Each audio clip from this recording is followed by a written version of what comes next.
It felt like people were ready to listen, to be writing, and to stay off the screen. It's almost like a 10-year album of a guy trying to find his own voice. From like 22, I was traveling Europe with my guitar, and Yeah. the hack can be good sometimes. It can be a lifesaver. AI would have took over by then, and we're all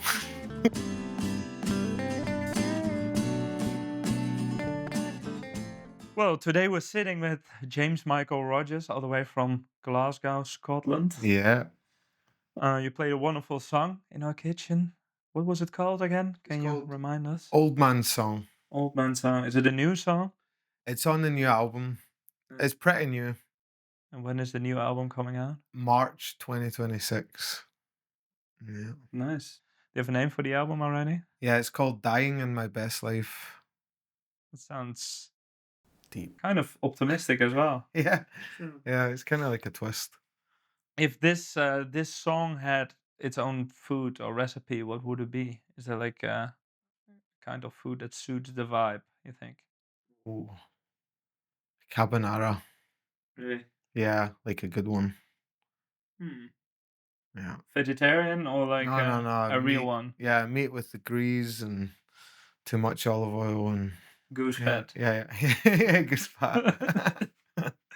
Nice. Do you have like a signature dish yourself, what you cook for friends or Yeah, I make a pretty good fried chicken.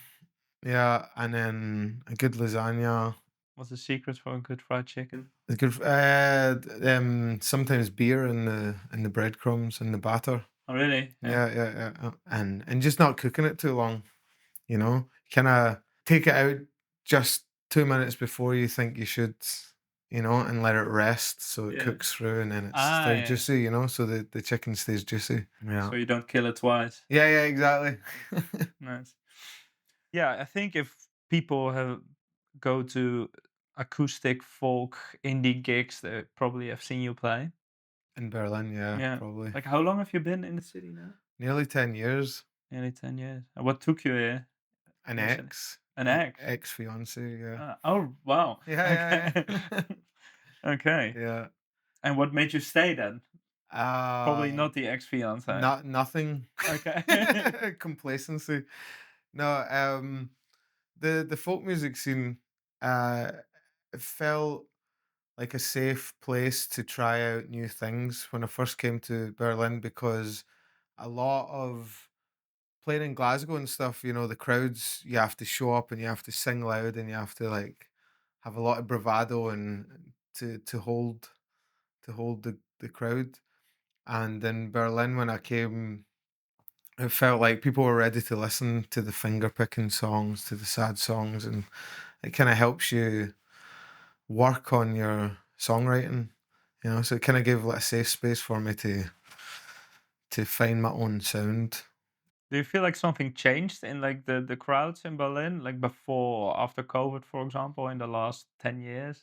I don't think it's changed with the crowds, but I think the community's been thriving in some ways since then, but also there's a bit of a lack of something. I don't know what. I can't put my finger on it. But there was a wave we were all riding in a wave, like the end of the 60s vibe. Like when Hunter Thompson talks about 1969 was like a big wave that crashed Yeah. and it ended the 60s. And yeah, I felt like COVID was a bit like that for the spiritual side of the folk scene. Yeah. Yeah, it felt like we were riding this kind of wave to find something new together, and now it's a bit more corporate. What does the scene need to get to that next level again? Get to the LS 70s? LSD, man. Okay. No, yeah, no, I think it's happening. I think we're all working on ourselves, and I think something good's coming. I think this festival, the Feral Folk Festival, is gonna give another kick into the scene. I think it's always new people come, Yeah. always new musicians come and songwriters come that give you a kick up the arse and remind you why you're doing it. So it will happen naturally. But I think we're all at that point where we're taking ourselves very seriously because we've got albums coming out and we've been in it a long time, and so I think something needs to bring us back together as just a big lovely bunch of losers. Can you name some musicians that that have given you a kick up your ass in the last half a year or year, for example? Uh, the first person to give me a big kick up the arse was Jessie Monk. Okay. That was a few years ago when she dropped in on the scene, and then I'd say the last 6 months or a year, Levi. Mhm. Yeah, his voice is great, and Marla, Marla Moya. Mhm. Yeah, she's a good songwriter. Um, Jamie Collier. Yeah, he's been here for a while, but he's a quiet chap. So the more you listen to him, the more amazing you realize he's such a strong songwriter. Speaking about songwriting, like what is your like songwriting process? Where do you get like your inspiration from? And It's different throughout the years. It's important to take a lot of time for yourself and to be writing and to stay off the screen. Mhm. Um, you have to play around with your thoughts a lot and kind of take yourself to places you don't want to go in the mind. But then you also have to remember that you have to stay relevant. So I always try and make sure that there's a hook in the song, that it's catchy, that everyone would want to hear it, and then it has to be honest. So it's kind of two main things for me is honesty and uh, catchy, and then it's going to be relatable to the masses. And when I say masses, I don't mean every single person. I just mean people that maybe wouldn't be interested in music or wouldn't know that you're playing like a diminished blah blah blah chord or um that everyone could enjoy it. Mm. is there like a central theme on your forthcoming album? Yeah, I would say there's songs there that are almost 10 years old Okay. that I've held off from recording because never knew I could produce it the way I wanted. And on this album, we've got members of the Berlin Philharmonic and some of the best session players in Glasgow that have worked with a lot of big bands and got nominated for Mercury Prizes and stuff. And so I managed to actually take my music to the level I wanted. And so it's kind of like a musician. It's like a calling card. It's a guy like some of the songs are reflective over the last 10 years. I've been sober nearly 4 years now off alcohol, and I also had like a small cancer thing a few years ago. And so there's a few songs on that are dealing with current things that I've been reflecting on. And then there's older songs that are a bit like the younger me being a bit romantic and free and trying to find himself. So I think it's almost like a 10-year album of a guy trying to find his own voice and his own path. So what's the influence of Berlin been on this album? Like given that you've been here now for 10 years and the album process is also like 10 years, Yeah. I see a parallel there. Yeah, I think I was able to delve into my more alternative sides. I think I'm known as a folk singer sometimes, and I am, I guess. But I grew up listening to Lou Reed and Velvet Mhm. Underground and Iggy Pop and Bowie, and I think I was able to see music as an art form a bit more being in Berlin and being around visual artists a lot. Like my partner's a visual artist, and yeah, I think that helped me form away from the pubs and the kind of lad rock and roll lifestyle of Britain. Um, Being in Berlin kind of helped me be a bit softer, a bit more intimate. What is like success for you as an independent artist? How do you define that? Pay the rent. Okay. Yeah. I mean, I've always been a musician since I Mhm. was 15. Well, 14. Like, I've always been gigging since I was 15. And from like 22, I was traveling Europe with my guitar, and I never had a bank account for years until Brexit. I wasn't even legally registered here or anything, so I was just living like a hobo. And for me, I was living the dream, drinking every day and playing on the streets and meeting amazing people from all over the world. And I thought, but the thing is that music was always more important than the lifestyle, Yeah. and I knew I wanted an album like the album I have now, and I knew I could only do that if I sorted my shit out Right. and I was a bit more professional.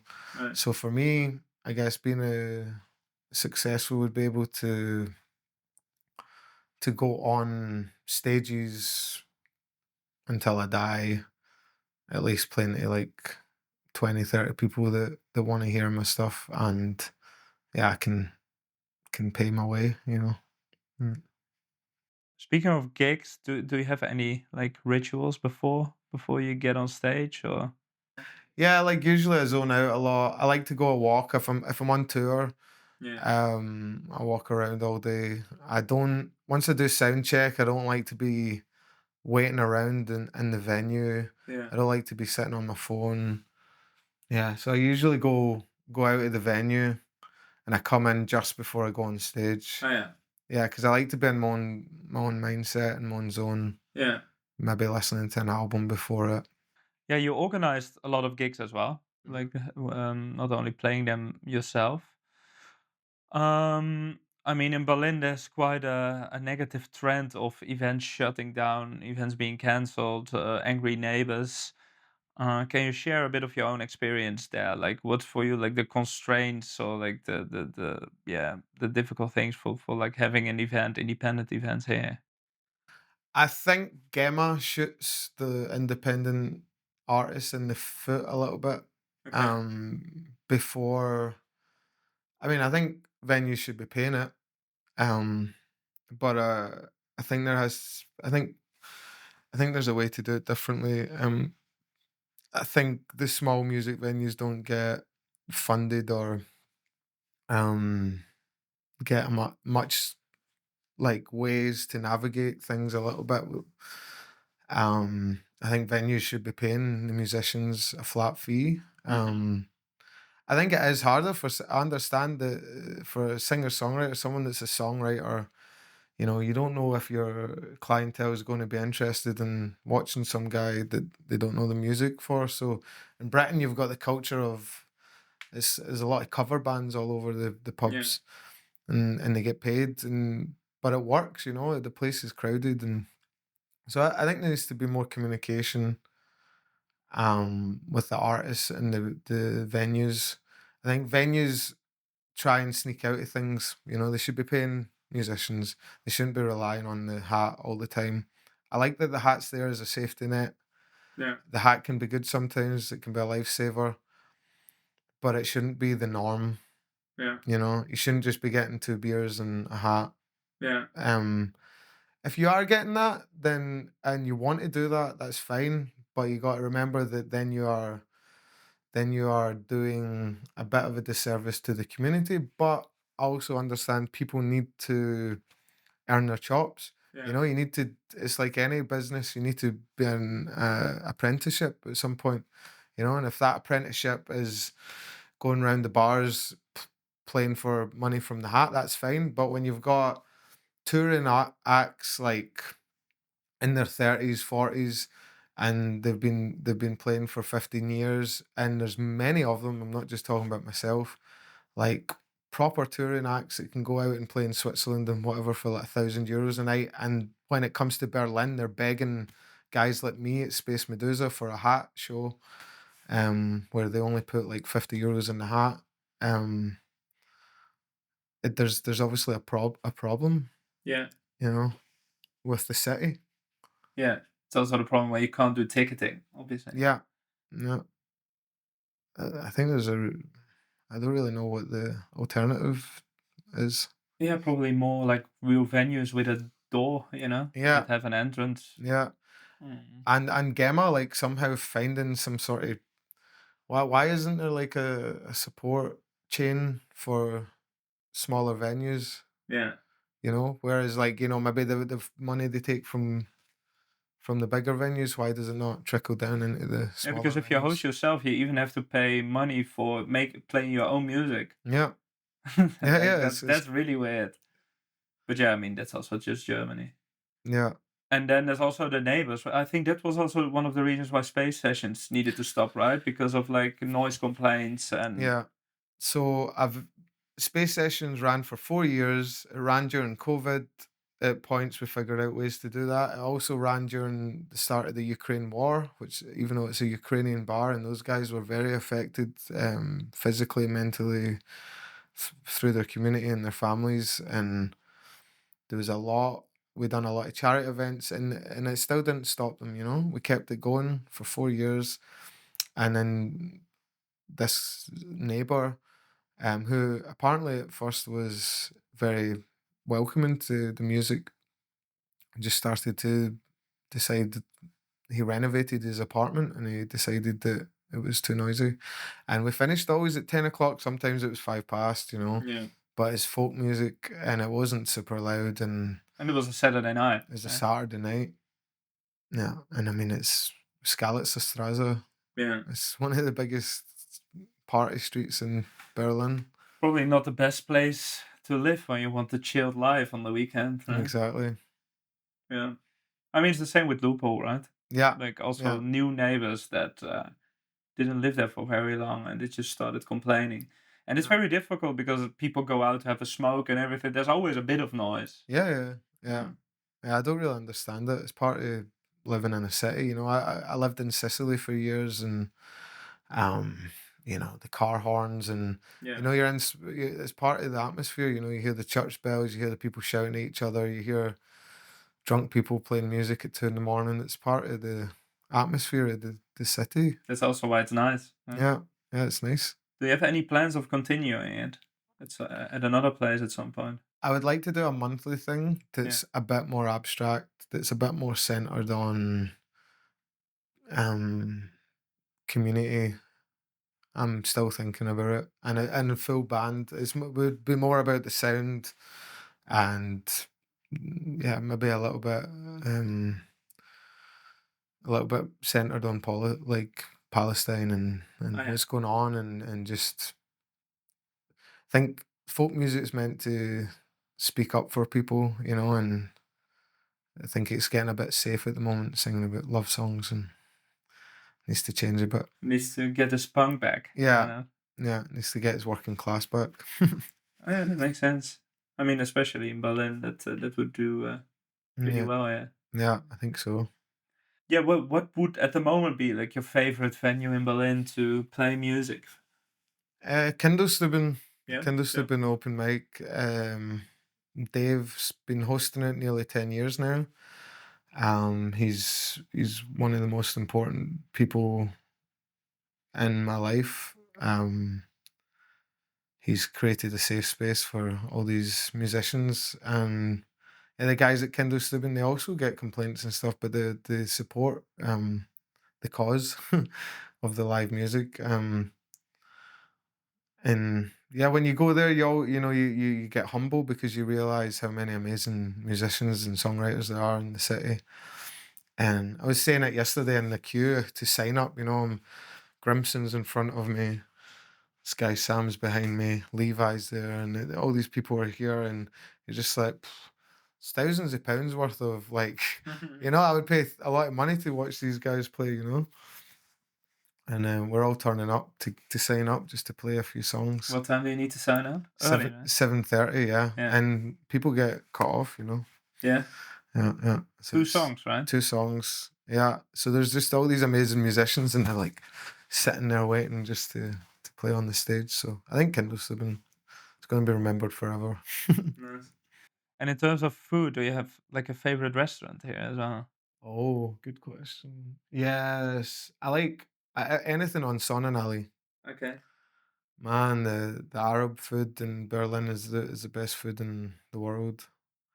I was in Beirut a few months ago, and everyone was like, "How was the food there? It was amazing, right?" And I was like, "Yeah, it was good, but like Sonnenallee, man, Yeah. the food in Sonnenallee, the Yemeni, Yeah. the Yemeni mandis, the big half a chicken with the rice, fucking hell." I just had it yesterday as well. Actually, it's amazing. Yeah, and the shawarmas and all. Anything half a chicken. Give me a half a chicken and some good rice and the knafe. Uh, yeah, all this the Arab food on Son and Ali breaks my heart. It's amazing. Starting to get hungry now. Yeah, I'm hungry. Yeah, if we would be talking again in a year, what will have happened? I mean, the album will be out. Yeah.